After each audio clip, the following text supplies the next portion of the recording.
Hey everybody, in today's analysis we'll be discussing Apple, Tesla, and natural gas.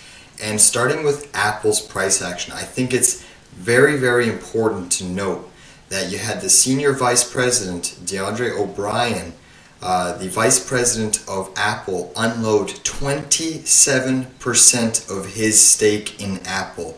Now, the news broke on April 1st, so I don't know if people were taking that as an April Fool's joke, but the SEC Form 4 filing has been complete.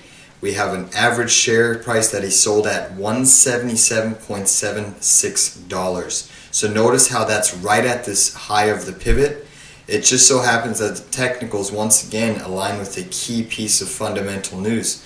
I think as any investor who's looking to play Apple for the long term, when you have an insider, the senior vice president, sell 27% of his stake in Apple, that if that can't be any more bearish of an indicator, I don't know what will be.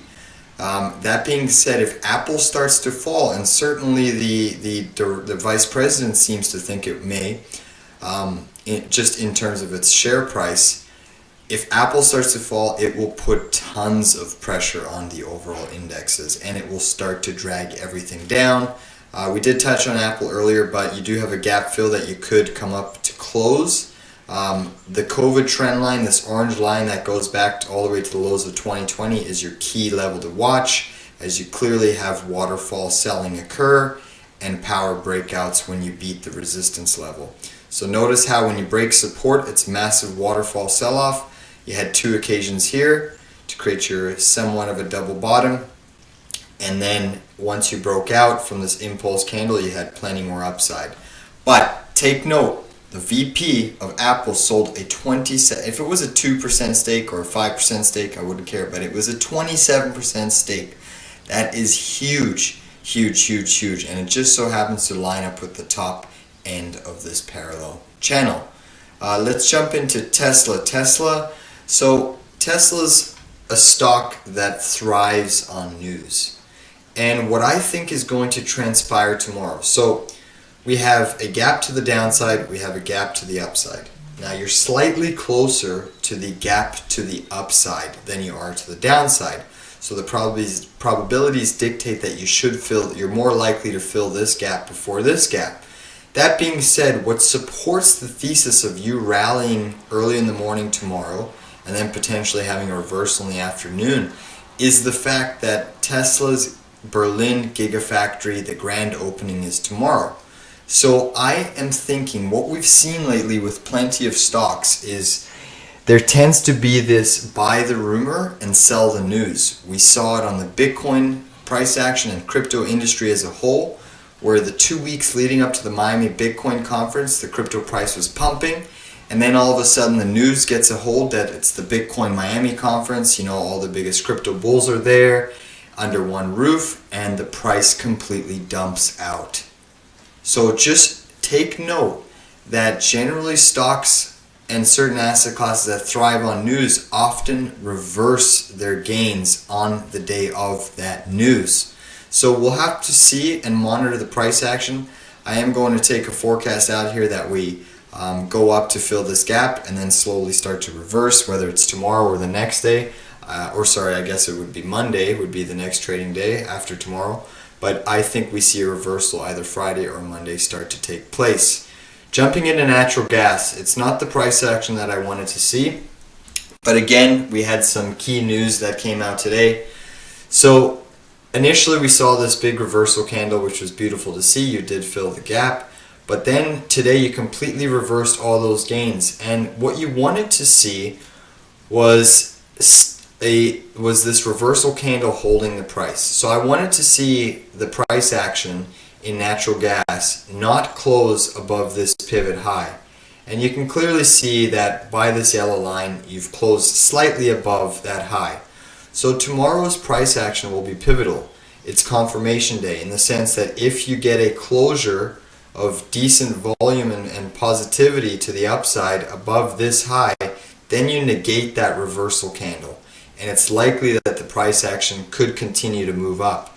Now the news today it shouldn't have come to surprise as investors, but I suspect that this candle is moving on the news that we received with the US Congress voting on the Russian ban of oil and gas and coal imports from Russia. So despite this now being pumped across the news, this was already recognized at the start of the war when the sanctions were implemented. We knew the US was banning oil and gas and coal imports, but now all of a sudden that the Congress has voted on it, it's really making headlines. But this was already priced in.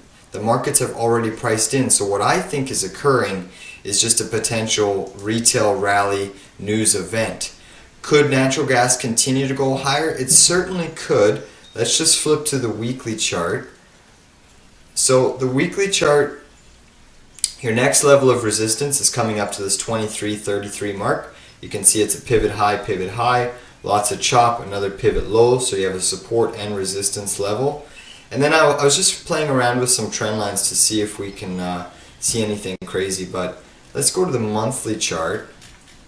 If we go to the monthly chart and we draw a resistance line from these pivot highs to that, where did I have my trend line? There we go. We'll flip back to the weekly now.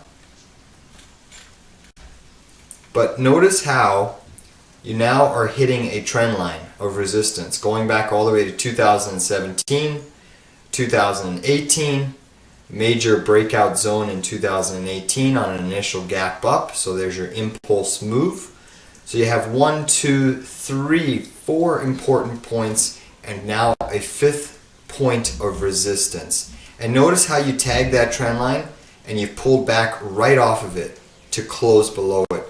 So that's still technically a decent sign, in my opinion, that natural gas could head lower. I'll be looking to do my final add to natural gas around this 23.40 level. That being said, if it starts to rally and keep rallying past that zone, I think my cutoff level is around this 25.55. I'll be exiting natural gas for a loss on the trade. So it's important to recognize where your cutoff point is. And the reason I'm picking that 25.50 level, and it'll all kind of really depend on how the price action gets up there. But the reason I will exit my trade there is because once you get through this red bar high, if you go to the monthly chart, and you get through this red bar high, the real only point of resistance now is this whole red bar high. So that's a substantial move that you could potentially have natural gas squeeze to if you were to get through these major resistance levels with ease. Now, another thing that I've noticed on the weekly time frame, and I've been doing some little bit of price pattern history of natural gas. So natural gas, you can clearly see we've had 1, 2, 3, 4 weeks of upside. 4 weekly green candles in a row. Now I wanted to kind of observe when last did we have 4 weekly green candles in a row on natural gas. Here we had it of 2020, 1, 2, 3, 4 before you had a deep pullback. Okay, that's great. Where else did you have it? Well, here you had 1, 2, 3, a pullback, 1, 2, 3, and then a deep pullback. So you can call that 4 or 5 if you negate this red one, which negates a green. Then you've had 4 candles there. But notice how you had a deep pullback after you had that 4th week of upside. Continuing up the natural gas chart. Notice here you had 1, 2, 3, 4 weekly green candles and a deep pullback. Okay? Again, 1, 2, 3, 4, 5, a very small move, but a pullback nonetheless. Again, 1, 2, 3, 4 weekly candles. There's a red one consolidation and a 5th green one and a pullback, pretty much erasing the whole move. Let's continue on, shall we? Again, it's a very rare occurrence where you have 4 weekly candles and you don't see a pullback, or you see a 1 week consolidation, a 5th weekly green, and then a big pullback. 1, 2, 3, 4 weekly green and a big pullback. Let's continue, shall we? Going all the way to the charts, the next biggest case that I see is here. In 2013, you had 1, 2, 3, 4, 5, 6, 7 weeks of upside, and then 3 weeks of downside, and then another power move before finally trading much lower. But when you look at this 7 weeks of upside, it's roughly only 30%. We've risen over 70% on natural gas. So we've doubled this move in a shorter weekly period time frame. So all in all, again, another example here, 1, 2, 3, 4 weeks of upside and a pullback. But notice how all these 4 weeks of green upside are much, much smaller, even on a percentage basis, than the current move that we have completed in natural gas. So I'm still sticking to the fact that you've run into major resistance. You have the double top, you have a monthly red bar high here, connecting with major pivots. You have this down-sloping trend line all the way from 2017, connecting pivot low, an impulse move, gap, upside, breakout move, as well as another pivot high, which you just tagged today and you pulled back off of. So it'll be interesting to really monitor the price action. I do think the move in natural gas occurred on the Senate news, but like I said, the markets had that priced in. I think this is one kind of a final push for natural gas to really close out some shorts and potentially suck in some more long traders. If you look at the volume basis, let's just go to the monthly basis. This red candle high is still your largest volume sell-off period, okay, by a substantial margin. And when you look, you know, that had at us on the chart, we're actually higher than this red candle chart, but we had a larger sell volume candle here. So that leaves me to be a little bit suspicious. And not only is this candle your first highest, but you also have this red volume sell-off candle negating pretty much all of your last moves to the upside.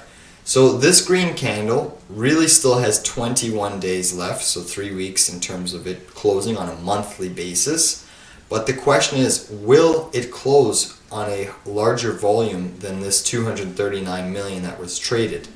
I certainly don't think so, because you ran into resistance. You're on a 4 weekly time count, and historical price pattern of natural gas shows that a